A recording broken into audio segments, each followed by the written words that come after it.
اس سے پہلے سورہ آل عمران کی اس آیت کریمہ کا خلاصہ اختصار کے ساتھ پیش کیا گیا، جس میں اللہ تبارک و تعالیٰ نے بدر کے تعلق سے ارشاد فرمایا اور مسلمانوں کی جنگ کا ذکر فرمایا۔ اور آج کی جو آیت کریمہ یہ عملیات کے اعتبار سے بڑی مجرب ہے۔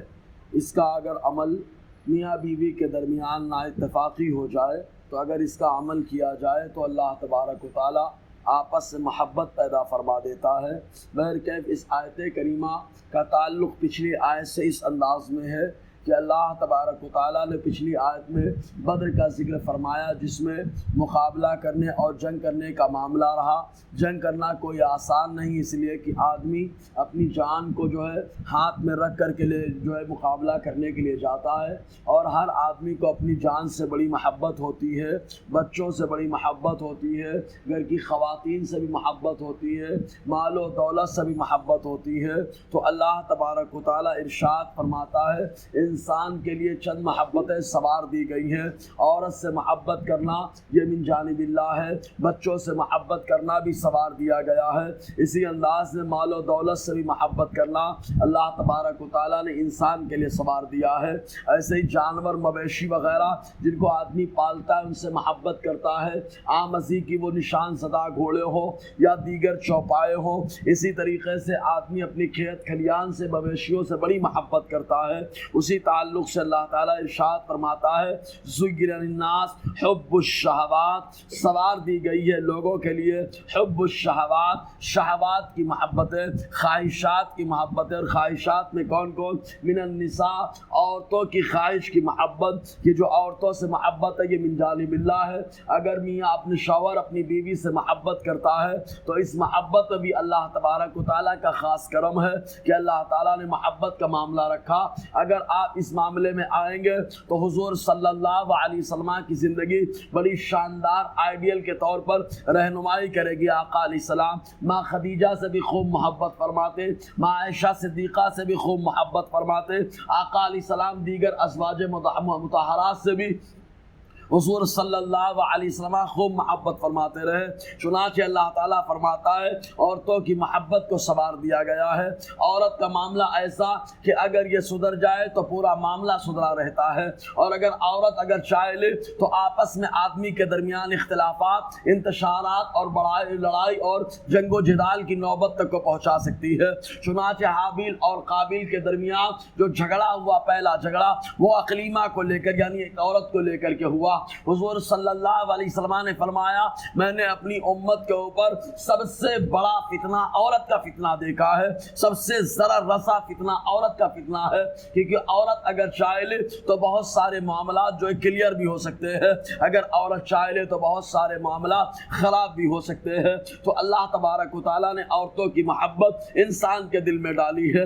والبنین، اور بچوں کی محبت، حضور صلی اللہ علیہ وسلم نے ایک بچے کو اپنی گود میں لیا اور لینے کے بعد آقا علیہ السلام محبت بھری نظر ڈالتے اور ارشاد فرماتے ہیں تم ہی ہو جو اپنے ماں باپ کو بزدل بنا دیتے ہو، تم ہی ہو جو اپنے ماں باپ کو کنجوس بنا دیتے ہو۔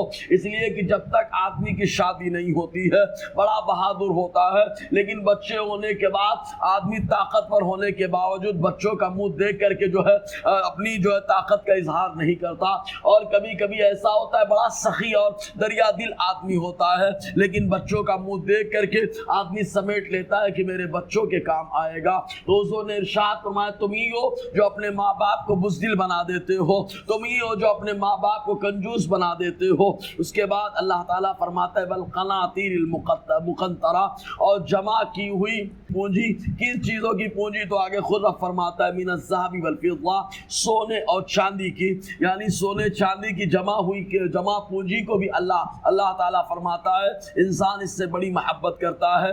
آپ ذرا تصور کریں عورتوں کے پاس جو زیورات ہوتے سال میں 1 یا 2 بار استعمال کرنا ہوتا ہے، لیکن عورت اس کو فروخت کر کے کوئی اور کام میں لگانے کے لیے تیار نہیں ہوتی ہے۔ اس طریقے سے اللہ تبارک و تعالیٰ نے سونے اور چاندی کی جمع کی ہوئی پونجی کی محبت کو دلوں میں ڈال دیا ہے۔ والخیل المصومہ، اور نشان زدہ گھوڑے، آدمی اس سے بڑی محبت کرتا ہے۔ جس زمانے میں قرآن کا نزول ہو رہا تھا گھوڑے کو آدمی سب کچھ تصور کرتا تھا، اس لیے کہ جب بھی کوئی سفر کرنا ہو تو گھوڑا بڑا آسان ذریعہ ہوا کرتا تھا، اور گھوڑے کے چارے کا معاملہ بھی بڑا مختصر ہوتا، پانی کا معاملہ بھی بڑا مختصر ہوتا۔ لیکن اگر دیگر چوپائے کا استعمال کیا جائے تو وہاں زحمت ہوتی تھی۔ اس طریقے سے آدمی گھوڑوں سے بڑی محبت کرتا رہا اور آج بھی محبت کرتا ہے۔ اللہ تعالیٰ فرماتا ہے نشان زدہ گھوڑے، والانعام والحرث، اور چوپائے، آدمی جو چوپائے کو، چار پیر والے جانوروں کو جب آدمی پالتا ہے تو ان سے بھی محبت کرتا ہے، چاہے وہ دودھ دے یا نہ دے، فائدہ پہنچائے یا نہ پہنچائے، لیکن آدمی ان سے محبت کرتا ہے۔ والحرث، اور کھیتی سے محبت کرتا ہے۔ ذالک متاع الحیات الدنیا، یہ دنیاوی سامان، دنیاوی زندگی کا ساز و سامان ہے۔ واللہ عنده حسن المآب، اور اللہ کی بارگاہ کی طرف بہترین پلٹنا ہے۔ یہ انسان جیسا آیا تھا ویسے ہی جانے کی کوشش کرتا ہے، اور برہنہ آیا تھا برہنہ جانے کی کوشش کرتا ہے، لیکن جس دن پیدا ہوا تھا بے گناہ تھا۔ جب انتقال ہو رہا ہے تو بہت سارے معاملات اس کے ساتھ درپیش ہے۔ اگر نیکیوں کے ساتھ چلا گیا، ایمان کے ساتھ چلا گیا تب تو کامیابی ہے، اور اگر آدمی برائیوں کے ساتھ یا ایمان کے ساتھ اس کا خاتمہ نہ ہوا تو بربادی اس کا مقدر ہے۔ تو بہترین پلٹنا رب کی طرف پلٹنا ہے۔ یہی وجہ ہے کہ کہا گیا کہ انسان جس چیز کو دیکھتا ہے اسی کو سب کچھ تصور کر لیتا ہے۔ یہی وجہ ہے کہ ماں کے پیٹ میں جب بچہ آتا ہے تو اس کو اپنی دنیا سمجھ لیتا ہے، اور ماں کے پیٹ سے جیسے ہی دنیا میں پیدا ہوتا ہے فوراً رونا شروع کر دیتا ہے کہ ہماری دنیا جو ہماری سب کچھ تھی، ہمارا جہان جو سب کچھ تھا، ماں کے پیٹ ہی کے اندر سب کچھ ہمارا انتظام تھا، اب وہاں سے میں آ گیا، یہ دنیا کیسی ہے معلوم نہیں، اس دنیا کو تو ہم نے سب کچھ سمجھ لیا تھا۔ پھر انسان جب اس دنیا میں آیا تو اس دنیا کو سب کچھ اس نے تصور کر لیا، اس کے بعد یہاں سے جانے کے لیے تیار نہیں ہوتا ہے۔ تو انسان کا حال یہ ہے کہ جہاں رہتا ہے اسی کو سب کچھ تصور کر لیتا ہے۔ میں کہتا ہوں انشاءاللہ آگے گفتگو رہے گی۔ اللہ تعالی ہم سب کو فیضان قرآن، برکات قرآن سے مالا مال فرمائے۔